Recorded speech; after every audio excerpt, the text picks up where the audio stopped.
Innal hamdalillah hamdan katsiran thayyiban mubarakan fih kama yuhibbu rabbuna wa yardah. Asyhadu an la ilaha illallah wa asyhadu anna Muhammadan abduhu wa rasuluh alladzi la nabiyya wa la rasula ba'dah amma ba'd.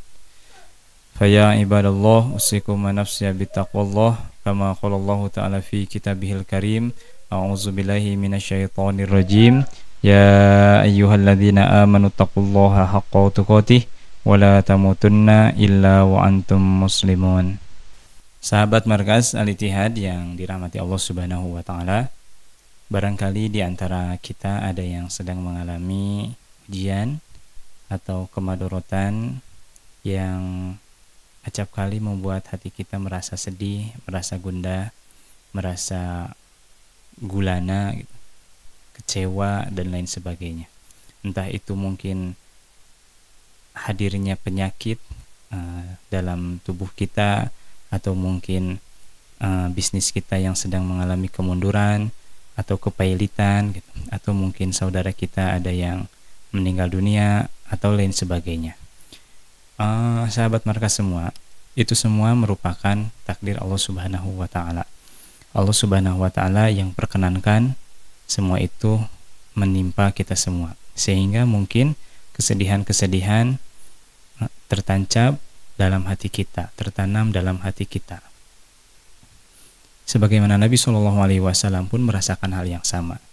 Nabi SAW mengalami berbagai macam kesedihan-kesedihan, dari mulai ditinggalkan oleh orang-orang yang terkasih, kemudian dihina, direndahkan, diremehkan, dan lain sebagainya. Nabi SAW mengalami semua itu. Maka ketika kita atau siapapun mengalami masa-masa sulit seperti itu, yakinlah bahwa bukan kita satu-satunya orang yang mengalami hal seperti itu. Dan dari dulu sejarah sudah membuktikan bahwa masalah-masalah yang datang itu senantiasa Allah Subhanahu wa taala selesaikan, bahkan di luar kemampuan kita. Allah Subhanahu wa taala berikan jalan-jalan kita untuk bisa menyelesaikan masalah-masalah itu.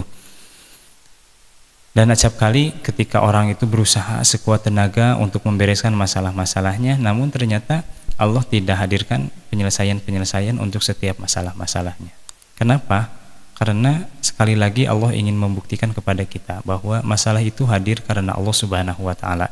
Dan Allah Subhanahu wa taala yang akan mengangkat masalah-masalah itu dari kehidupan kita. Bukan karena usaha kita, bukan karena ikhtiar kita. Ikhtiar kita hanya sebatas usaha, dan itulah yang kita harapkan akan menjadi pahala besar di sisi Allah Subhanahu wa taala.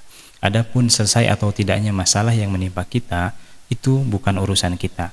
Itu murni adalah kehendak Allah Subhanahu wa taala. Mari kita coba sedikit mengintip kehidupan Nabi Shallallahu alaihi wasallam agar kita bisa menangkap makna di balik setiap kemadorotan yang menimpa kita. Dalam sebuah kisah, Nabi Shallallahu alaihi wasallam mengalami kepahitan, kesedihan yang bertubi-tubi. Dimulai ketika tahun ke-7 dari kenabian, Nabi Shallallahu alaihi wasallam sesudah kaum musyrikin itu merasa lelah, merasa kehilangan cara untuk menghentikan dakwah, Nabi SAW sudah dengan cara menghina, bahkan mencelakai Nabi SAW. Namun Nabi SAW masih tetap berada dalam jalan dakwahnya, masih tetap istiqomah dalam jalan dakwahnya. Sehingga pada tahun ke-7 setelah kenabian, orang-orang kafir, orang-orang musyrik Quraisy itu kemudian mereka bersepakat untuk mencelakai Nabi, tidak hanya Nabi tetapi bersama keluarga-keluarganya Nabi. Satu kabilah dari Bani Hashim kemudian diboikot, dan itu pemboikotan itu terjadi kesepakatan dari seluruh kabilah dari Bani Quraisy yang ada pada waktu itu. Maka terjadilah pemboikotan yang sangat menusuk hati, di mana Nabi SAW beserta para sahabat tidak diperkenankan untuk belanja, tidak diperkenankan untuk keluar dari tempat pemboikotan. Juga orang-orang Quraisy di sana tidak diperkenankan untuk menjual atau membeli barang-barang yang ada pada Bani Hashim. Maka Bani Hashim pada saat itu hanya makan apa yang tersedia, apa yang ada di dapur-dapur mereka. Ikhwah, kejadian ini tidak sebentar. Nabi SAW mengalami ini selama 3 tahun. Sehingga Nabi dan beserta keluarga juga beberapa sahabat Nabi SAW mengalami kelaparan yang sangat ekstrim. Kalau kita misalkan 1 hari, 2 hari tidak mendapatkan makanan atau hanya makan seadanya saja, mungkin kita sudah mengeluh, kita sudah merasa seolah-olah diri kita yang paling susah, seolah-olah diri kita yang paling tersiksa. Ingatlah bahwa Nabi SAW pernah mengalami lebih dari itu. 3 tahun ikhwah, 3 tahun Nabi SAW beserta para sahabat mengalami kelaparan yang sangat luar biasa. Sampai Nabi SAW memakan pelepah kurma yang sudah kering. Sampai Nabi SAW mengganjal perutnya dengan 2 batu. Maka dapat kita bayangkan seberapa laparnya Nabi SAW beserta para sahabat saat itu. Mereka semua dalam keadaan lapar, dalam keadaan sakit, dalam keadaan susah payah. 3 tahun bukan waktu yang sebentar. 3 tahun waktu yang cukup panjang. Apalagi derita yang sedang dialami, tentu akan terasa sangat panjang. Setelah itu, Nabi SAW kemudian Allah Subhanahu wa Ta'ala takdirkan keluar dari kepungan itu, keluar dari pemboikotan. Namun tidak lama setelah itu, paman Nabi SAW mengalami sakit dan kemudian meninggal dunia. Itu sangat memukul Nabi SAW. Bayangkan, seorang paman yang begitu menyayangi Nabi SAW kemudian harus meninggal dunia.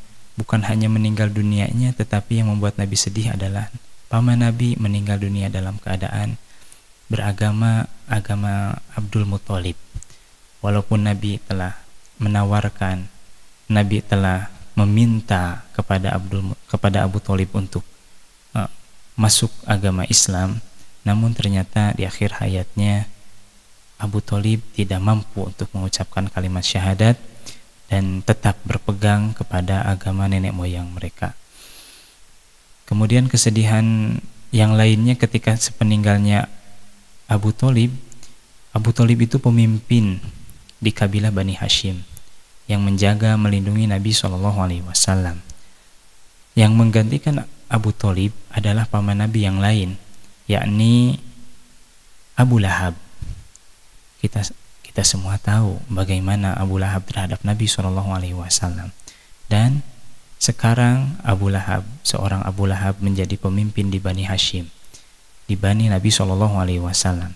Bagaimana, kebingungan apa kira-kira yang Nabi akan rasakan saat itu, di mana yang dulu pemimpin dari kabilahnya senantiasa membela Nabi SAW, lalu kemudian pengganti dari pemimpin itu yaitu pamannya yang lain yang bernama Abu Lahab, yang dari awal sudah menolak dakwahnya Nabi SAW. Lalu kemudian hati terpaut kepada istri. Mungkin istri salah satunya yang bisa menjadi pelindung, salah satunya yang bisa menjadi pegangan bagi Nabi SAW. Namun tak lama setelah itu Allah Subhanahu wa Ta'ala kemudian memanggil Khadijah untuk pulang meninggalkan Nabi SAW. Dapat kita bayangkan betapa sedihnya Nabi SAW.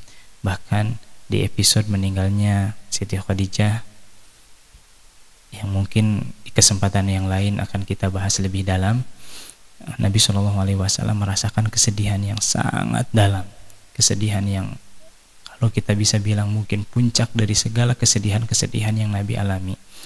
Maka Nabi SAW kemudian tidak lantas berhenti untuk berjuang. Melihat kondisi orang-orang kafir Quraisy sudah tidak mungkin lagi untuk menerima Islam, menerima dakwah Nabi. Kemudian orang-orang yang kuat yang biasa melindungi Nabi pun Allah Subhanahu wa Ta'ala takdirkan angkat. Maka Nabi SAW kemudian berencana untuk berdakwah di tempat yang lain, dan Taiflah tujuan Nabi SAW. Hasil riset Nabi, hasil penelitian Nabi beserta para sahabat, kemudian dipilihlah Taif sebagai tempat yang ditargetkan akan menjadi tempat hijrahnya Nabi beserta para sahabat. Nabi berangkat bersama Zaid bin Harithah? Kenapa tidak bersama Umar? Kenapa tidak bersama Abu Bakar? Itu merupakan salah satu strategi di mana Nabi tahu jika Nabi berangkat bersama Abu Bakar atau bersama Umar atau bersama sahabat yang lain, pasti orang kafir Quraisy akan menghalang-halangi. Tapi ketika berangkat bersama Zaid bin Harithah, Nabi tahu orang-orang Quraisy akan beranggapan bahwa Nabi sedang bersedih, Nabi sedang berduka, mungkin Nabi ingin mencari ketenangan, Nabi ingin menyendiri bersama anaknya.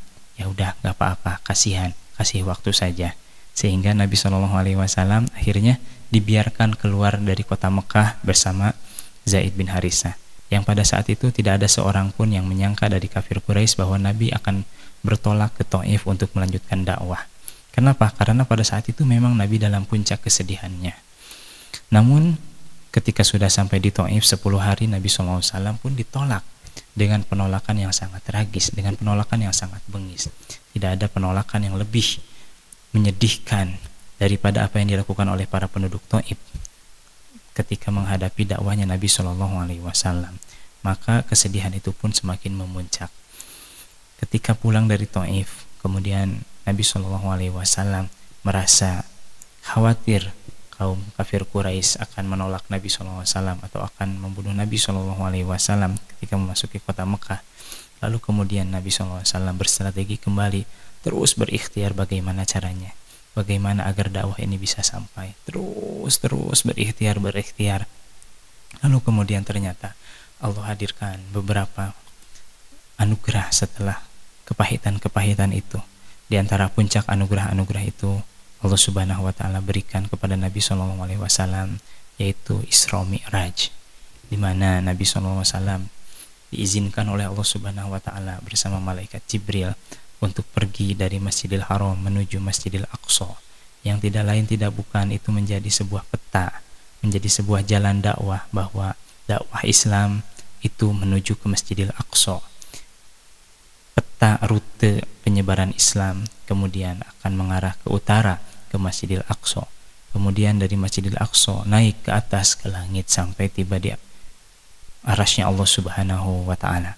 Nah, apa yang istimewa di sana? Ternyata setiap ujian yang menimpa seorang nabi atau menimpa siapapun, Allah Subhanahu wa taala ketika dalam puncak ujiannya, senantiasa Allah Subhanahu wa taala memberikan bonus-bonus, memberikan keajaiban-keajaiban bagi mereka yang senantiasa istiqomah. Nabi Ibrahim alaihissalam diuji untuk meninggalkan anak dan istrinya di lembah yang bernama Mekah saat ini.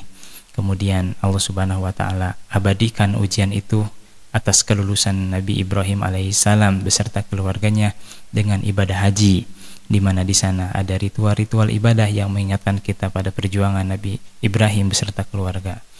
Kita akan dapati bagaimana Siti Hajar berlari kecil dari Safa ke Marwah, lalu kemudian kita mengulangi ritual itu sebagai bentuk penghormatan kita kepada perjuangan keluarga dari Nabi Ibrahim alaihissalam.